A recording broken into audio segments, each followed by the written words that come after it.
Šiandien pristatome Valstybės kontrolės 2025 metų veiklos planą.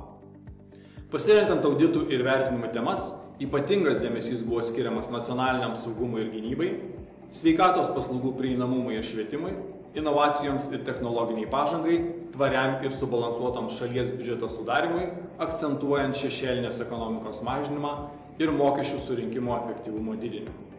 Šiais metais planuojame atlikti 32 valstybinius auditus ir vertinimus.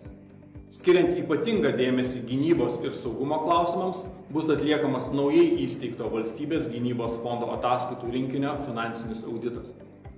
Aktualūs gynybos ir saugumo aspektai bus vertinami dar 6 šiai temai skirtais auditais ir vertinimais.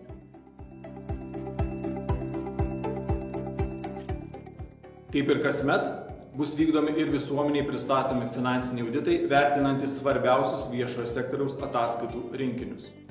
Vykdydami fiskalinės institucijos funkcijas, pateiksime išvadas dėl ekonominės raidos scenarijų, biudžeto projektų vertinimo ir fiskalinės drausmės taisyklių laikymosi. Valstybės kontrolė savarankiškai priima sprendimus dėl audito krypčių ir temų.